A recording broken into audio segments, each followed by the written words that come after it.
Bezawada MP Kesineni Nani MP పదవికి TDP పార్టీకి good bye చెప్పనున్నట్టు ప్రకటించారు. త్వరలోనే ఢిల్లీ వెళ్లి ఎంపీ పదవికి రాజీనామా చేసి అనంతరం తెలుగుదేశం పార్టీ నుంచి కూడా బయటకు వస్తానని తన సోషల్ మీడియా అకౌంట్ ద్వారా ప్రకటించారు.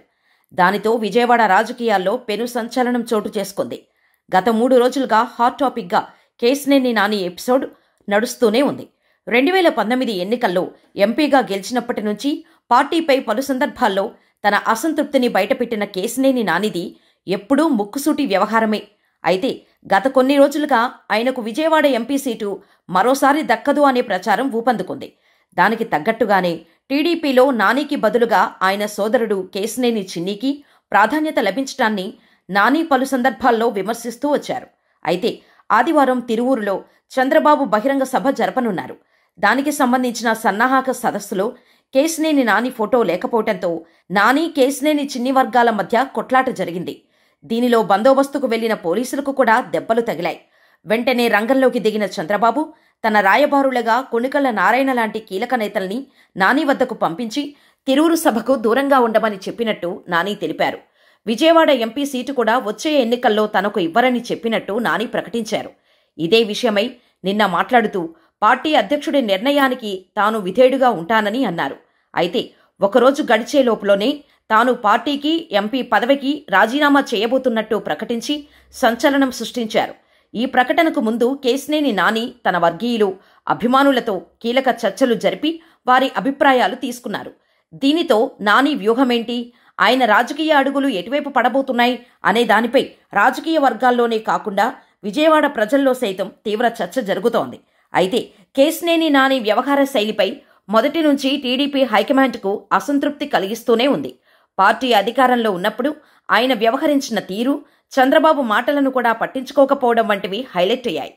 కేశినేని ట్రావెల్స్ వ్యాపారాన్ని మూసివేసే విషయంలో ఆయన వ్యవహరించిన తీరు చంద్రబాబును నొప్పించిందని చెబుతారు. అయితే రాష్ట్ర విభజన సమయంలో జరిగిన ఉద్యమాల సమయంలో ఆయన పనితీరుతో చంద్రబాబు అలాంటి మైనస్లను పక్కకు పెట్టి టికెట్టు కేటాయించారు. అయితే పార్టీ ఓడిపోయిన తర్వాత ఆయన తీరు మరింత మైనస్ అయింది. పలుమార్లు చంద్రబాబుకు వ్యతిరేక వ్యాఖ్యలు చేశారు. ఓసారి ఢిల్లీలో బొకే ఇవ్వమని ఇచ్చినా విసిరికొట్టారు. మీడియాలో అలాంటివి చాలాసార్లు హైలైట్ అయ్యాయి. అయితే పార్టీ పరంగా ఆయనను ఎప్పుడూ దూరంగా ఉంచలేదు. కేశినేని వ్యవహార శైలి తీవ్రంగా వివాదాస్పదమైనప్పుడే నాని ఇంట్లో ఆయన కుమార్తె వివాహ రిసెప్షన్ కార్యక్రమంలో పార్టీ అధినేత నారా చంద్రబాబు నాయుడు కుటుంబంతో సహా హాజరయ్యారు. ఆ తర్వాత టీడీపీలో ఆయన సోదరుడు కేశినేని శివనాథ్ను ప్రోత్సహించడంతో ఆయన మరింతగా ఫైర్ అవుతున్నారు. మధ్యలో ఇండిపెండెంట్గా పోటీ చేస్తానంటూ పెద్ద పెద్ద మాటలు కూడా చెప్పారు. ఇవన్నీ ఆయనకు మైనస్గా మారాయి. చంద్రబాబుపై సానుకూలంగా ఉన్న కేశినేని నాని లోకేష్ నాయకత్వాన్ని పూర్తిగా విస్మరించారు. ఆయన గురించి అసలు ఎప్పుడూ మాట్లాడలేదు. తెలుగుదేశం పార్టీ కార్యాలయంపై దాడి జరిగినప్పుడు స్పందించలేదు. లోకేష్ నిర్వహించిన యువగళం పాదయాత్రకు సైతం పార్లమెంటు సభ్యుడిగా ఉన్న కేశినేని నాని హాజరు కాలేదు. టీడీపీ బెజవాడ ఎంపీ కేశినేని నాని లోకేష్ పాదయాత్రలో పాల్గొనలేదు. తెలుగుదేశం పార్టీకి ఉన్నదే 3 పార్లమెంటు సభ్యులు. అందులో బెజవాడ పార్లమెంటు సభ్యుడు కేశినేని నాని ఒకరు.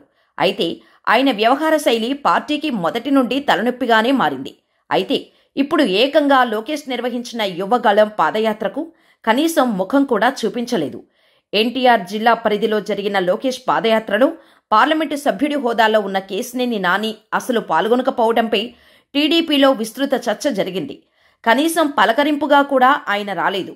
పాదయాత్ర, లోకేష్, యువగళం వంటి పేర్లు నాని నోటి వెంట రాలేదు. తర్వాత చంద్రబాబు నిర్వహించిన బాదుడే బాదుడు కార్యక్రమం విజయవాడలో జరిగిన సమయంలో కూడా కేశినేని నాని దూరంగా ఉన్నారు. ఇలా వరుసగా పార్టీ కార్యక్రమాలకు దూరంగా ఉండటం, అధికారికంగా నిర్వహించే కార్యక్రమాల్లో అధికార పార్టీకి చెందిన నాయకులతో కలిసి పాల్గొనటం, అధికారులను వెంటపెట్టుకుని నాని ముందుకు వెళ్లడంపై అనేక చర్చలు జరిగాయి. సాధారణంగా పార్టీలో జరిగే కార్యక్రమాల్లో కీలక నేతలు ముందుండి నడిపించటం ఆనవాయితీ. అయితే ఇప్పుడున్న రాజకీయ పరిస్థితుల్లో అయితే పార్లమెంటు సభ్యుడికి ప్రత్యేక స్థానం ఉంటుంది. పార్టీకి చెందిన పార్లమెంటు సభ్యుడిగా ఉండి కూడా పార్టీలో చంద్రబాబు తర్వాత అంతటి స్థాయి ఉన్న లోకేష్ నిర్వహించిన పాదయాత్రలో కేశినేని నాని హాజరు కాకపోగా పార్టీ కార్యక్రమాలను సరిగ్గా నిర్వహించలేదన్న ఆరోపణలు ఉన్నాయి. యువగళం పాదయాత్రను టీడీపీ ఎంత సీరియస్గా తీసుకుందో ప్రత్యేకంగా చెప్పాల్సిన పని లేదు. అలాంటి కార్యక్రమాన్ని పట్టించుకోకపోతే ఇక ఆయనకు విలువ ఇవ్వాల్సిన అవసరం ఏమి ఉంటుందని టీడీపీ పెద్దల్లో చర్చ జరిగింది. అదే సమయంలో తాను పార్టీ ద్వారా గెలవలేదని, తన వ్యక్తిగత ప్రాబల్యంతోనే గెలిచానని ఆయన పదే పదే చెబుతూ వస్తున్నారు. ఇవన్నీ ఆయనపై టీడీపీలో వ్యతిరేకత పెంచాయన్న భావన వ్యక్తమవుతోంది. నారా లోకేష్తో కేశినేని నానికి విభేదాలు అనేది ఇప్పటివి కావని అంటున్నారు. మున్సిపల్ ఎన్నికల సమయంలోనే ఇద్దరి మధ్య గ్యాప్ మొదలైందని అంటున్నారు. విజయవాడ కార్పొరేషన్ ఎన్నికల్లో అభ్యర్థుల ఎంపిక విషయంలో తలెత్తిన వివాదం కాస్త తీవ్ర విభేదాలకు దారితీసిందని అంటున్నారు. ఆ సమయంలో కేశినేని నాని ఎవరి మాటా వినలేదు. తన కుమార్తెను స్వయంగా మేయర్ అభ్యర్థిగా ప్రకటింపచేసుకొని తానే అభ్యర్థుల్ని ఖరారు చేసుకొని రంగంలోకి దిగారు. తానే గెలిపిస్తానని, టీడీపీ జెండాలు కూడా అక్కర్లేదన్నట్టుగా వ్యవహరించారు. ఈ కారణంగా ఇతర టీడీపీ నేతలెవరూ కలిసి రాలేదు. బుద్దా వెంకన్న, నాగుల్ మీరా వంటి నేతలు ఎంపీ నానికి వ్యతిరేకంగా పనిచేయటం వలన కార్పొరేషన్ ఎన్నికల్లో ఓటమి పాలవలసి వచ్చింది. ఆ సమయంలో లోకేష్ మాటల్ని కూడా కేశినేని నాని లెక్క చేయకపోవడంతో పరిస్థితి ఇక్కడ వరకు వచ్చిందని అంచనా వేస్తున్నారు. కేశినేని నానికి మూడోసారి టికెట్టు నిరాకరించడానికి ఖచ్చితంగా లోకేషే కారణమని ఎంపీ సన్నిహిత వర్గాలు కూడా గట్టిగా నమ్ముతున్నాయి. ఈ మేరకు సోషల్ మీడియాలో విమర్శలు గుప్పిస్తున్నారు. చూడాలి మరి.